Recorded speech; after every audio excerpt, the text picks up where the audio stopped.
je me présente, je m'appelle Dwigeli Tracy et je suis actuellement en 3e année à l'ENTPE et je fais également un double cursus ingénieur architecte. Donc actuellement, je suis en bâtiment structure. Alors, j'ai choisi une mobilité en ambassade parce que l'année dernière, j'avais réalisé un premier stage en maîtrise d'œuvre et j'avais envie d'expérimenter la maîtrise d'ouvrage. Et qui plus est, je suis fonctionnaire, donc je voulais un peu apprendre et découvrir le milieu de la fonction publique. Le Japon parce que je viens de la Guadeloupe, qui est une île qui est soumise à de forts risques, que ce soit des aléas cycloniques ou encore un fort risque sismique. Et le Japon est un pays qui est connu pour appréhender ces différents risques avec des techniques appropriées, que ce soit dans le domaine du bâtiment ou plus généralement dans la maîtrise des risques du point de vue de la population.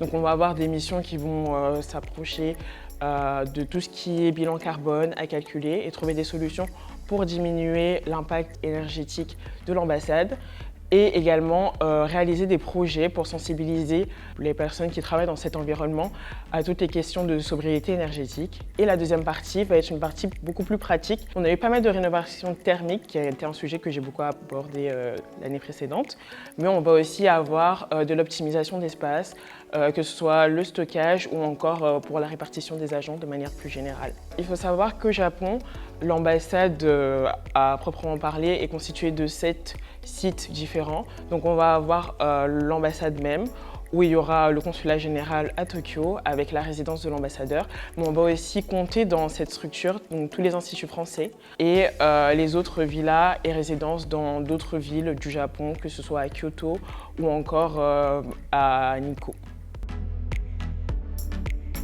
J'aurais dit en premier lieu le fait qu'on ait une forte autonomie et c'est quelque chose qui m'a beaucoup marqué parce que je ne m'attendais pas nécessairement à avoir autant de pouvoir décisionnel, mais aussi le fait que j'ai pu entreprendre de nombreux projets pour implémenter une idée, on va dire, nouvelle, assez écologique en fait, pour permettre à l'ambassade de réduire son empreinte carbone.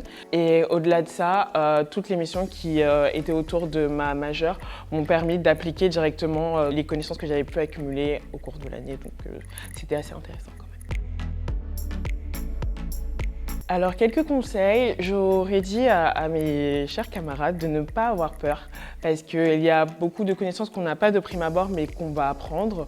Et au-delà de ça, d'oser aussi entreprendre et partager avec les autres parce qu'on découvre aussi une ambiance nouvelle, on découvre une culture nouvelle et chacun n'arrive pas avec le même bagage en termes de sobriété écologique que nous. Ça reste avant tout un travail de communication, d'apprendre d'eux, leur point de vue et aussi nous, essayer de voir à notre échelle qu'est-ce qu'on peut faire pour les sensibiliser à des questions telles que la transition écologique.